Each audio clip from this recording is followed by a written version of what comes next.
হরে কৃষ্ণ। আজ 21শে পৌষ 1430 ও ইংরেজি 7ই জানুয়ারি 2024 সফলা একাদশী।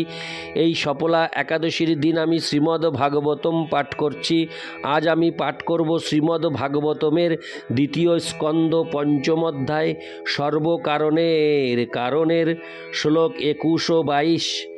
অডিওর শুরুতে আমি আমার সকল ভক্তিমতী মা ও ভক্তবৃন্দের কাছে করজোড়ে নিবেদন করতে চাই যে রিসেন্টলি আমার এই অমৃত হরে কৃষ্ণ এই জীবনের পূর্ণতা ভাগবতম এই চ্যানেলটি একটু রিচ কমে গেছে, যার ফলে চ্যানেলটি আর এগোতে পারছে না।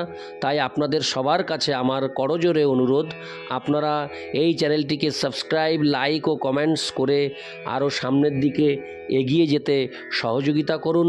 আপনারা নিজ গুণে আমার এই চ্যানেলটিকে ভালোবাসুন এবং আমার মনের যে আশা, আমি জীবদ্দশায় আমি ভাগবতম সম্পূর্ণ পাঠ করে আপনাদের শোনাতে চাই, সেই আশা পূরণ করে আমাকে আশীর্বাদ করুন। হরে কৃষ্ণ।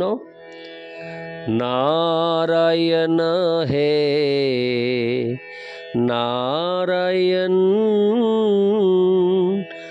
ভবভয় হরণম নারায়ণ লক্ষ্মীকান্তম কমলনয়নম মঙ্গল চরণম নারায়ণ। শ্লোক 21।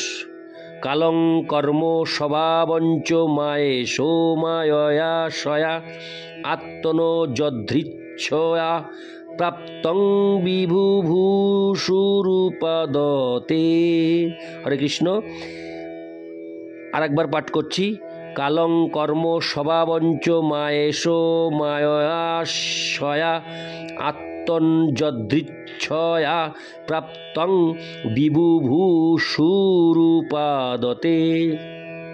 অনুবাদ: সমস্ত শক্তির নিয়ন্তা ভগবান, তার শক্তির দ্বারা নিত্যকাল সমস্ত জীবের অদৃষ্ট এবং তাদের স্বভাব সৃষ্টি করেন এবং তিনি পুনরায় স্বতন্ত্রভাবে তাদের নিজেদের মধ্যে বিলীন করে দেন। তাৎপর্য: এই জড়জগৎ যেখানে পরমেশ্বর ভগবান বদ্ধ জীবদের তার অধীনে রেখে কর্ম করতে দেন, পুনঃ পুনঃ প্রলয়ের পর তার সৃষ্টি হয়। জড় সৃষ্টি অন্তহীন আকাশে একখণ্ড মেঘের মতো। প্রকৃত আকাশ হচ্ছে ব্রহ্মজ্যোতির কিরণে নিত্যপূর্ণ চিদাকাশ। এই অন্তহীন আকাশের একটি অংশ জড় সৃষ্টিকারী মহত্তত্ত্বের মেঘের দ্বারা আচ্ছাদিত, যেখানে ভগবানের ইচ্ছার বিরুদ্ধে আধিপত্য করতে অভিলাষী বদ্ধ জীবেরা ভগবানের বহিরঙ্গা শক্তির মাধ্যমে ভগবান কর্তৃক নিয়ন্ত্রিত হয়ে তাদের বাসনা অনুসারে আচরণ করার জন্য প্রক্ষিপ্ত হয়। ঠিক যেমন নিয়মিতভাবে বর্ষা ঋতুর আগমন এবং অন্তর্ধান হয়, ঠিক তেমন ভগবানের নিয়ন্ত্রণে জড়জগতের সৃষ্টি হয় এবং ধ্বংস হয়। সে কথা ভগবদ্ গীতায় প্রতিপন্ন হয়েছে। এইভাবে জড়জগতের সৃষ্টি এবং প্রলয় ভগবানের নিয়মিত কার্য, যার মাধ্যমে জীবের নিজ ইচ্ছা অনুসারে আচরণপূর্বক আপন ভাগ্য রচনা করে প্রলয়ের সময় স্বতন্ত্র ইচ্ছা অনুসারে জন্মগ্রহণ করতে দেওয়া হয়। এইভাবে কোনো এক ঐতিহাসিক সময়ে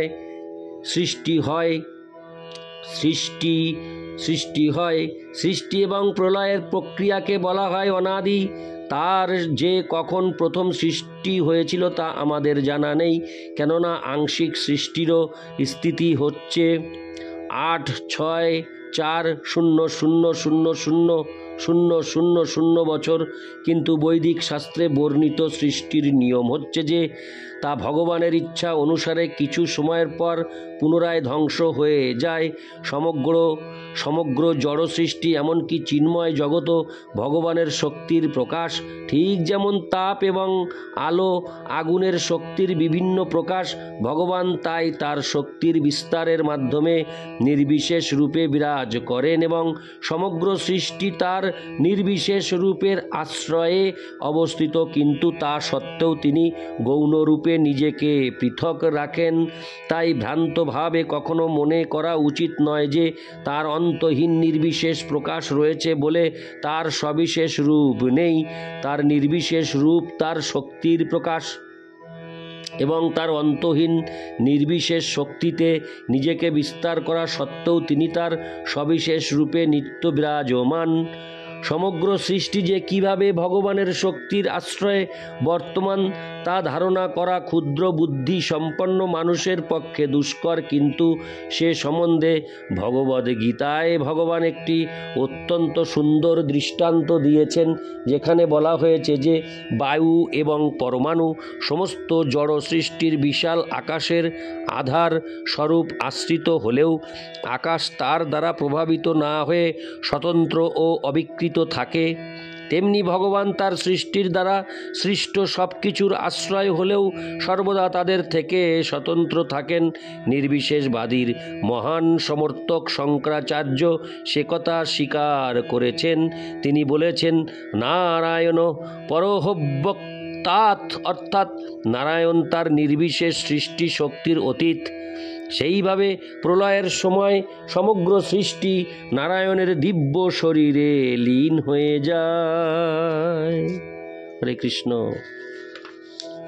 এবং সৃষ্টির সময় পুনরায় অদৃষ্ট এবং স্বতন্ত্র স্বভাব নিয়ে তার শরীর থেকে সৃষ্টির উদ্ভব হয়। ভগবানের অংশ হওয়ার ফলে সেই জীবেদের কখনো কখনো আত্মা বলে বর্ণনা করা হয়, অর্থাৎ গুণগতভাবে জীব ও চিন্ময়, কিন্তু জড় সৃষ্টি কর্তৃক সক্রিয়ভাবে এবং অধ্যাত্ম রুচিগতভাবে আকৃষ্ট হওয়ার প্রবণতা থাকার ফলে জীব ভগবান থেকে ভিন্ন। ইতি শ্লোক 21। শ্লোক 22। কালাদ গুণ ব্যতিকর পরিণাম স্বভাবত কর্মণ জন্ম মহত পুরুষাধিষ্ঠিতাদ্ভূত। অনুবাদ: প্রথম পুরুষাবতারের পর কারণার্ণবসায়ী বিষ্ণু। প্রথম পুরুষ অবতারের অর্থাৎ কারণার্ণবসায়ী বিষ্ণু পর মহতত্ত্ব বা জড় সৃষ্টির তত্ত্ব প্রকাশিত হয়। তারপর কাল প্রকট হয় এবং কালক্রমে 3টি গুণ প্রকাশিত হয়। প্রকৃতির অর্থ হচ্ছে 3টি গুণের অভিব্যক্তি, সেগুলি কার্যে রূপান্তরিত হয়। তাৎপর্য: পরমেশ্বর ভগবানের সর্বশক্তিমত্তার প্রভাবে রূপান্তর এবং প্রতিক্রিয়ার পন্থায় ক্রমে ক্রমে সমগ্র জগৎ প্রকাশিত হয়, এবং তার সর্বশক্তিমত্তার প্রভাবে ভগবান পুনরায় তার দেহে তা সংবরণ করে নেন। কাল সমস্ত প্রকৃতিরই অপর সংজ্ঞা এবং তার জড় সৃষ্টির মূল উপাদান মহৎ তত্ত্বেরই বিকার।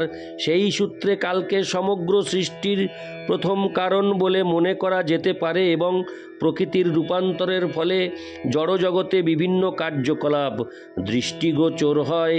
এই সমস্ত কার্যকলাপ জীবের অথবা জড় পদার্থের স্বাভাবিক প্রবৃত্তি বলে মনে করা যেতে পারে, এবং কর্মের প্রকাশের পর জীবের স্বভাব থেকে বিভিন্ন প্রকার ফল প্রকাশ হতে দেখা যায়। মূলত পরমেশ্বর ভগবানই হচ্ছেন এই সব কিছুর কারণ। তাই বেদান্ত সূত্র এবং শ্রীমদ্ ভাগবত পরম সত্যকে সমস্ত সৃষ্টির মূল বলে সর্বপ্রথমে ঘোষণা করেছে। ইতি শ্লোক 22। নারায়ণ হে নারায়ণ ভবভয়হরণম নারায়ণ।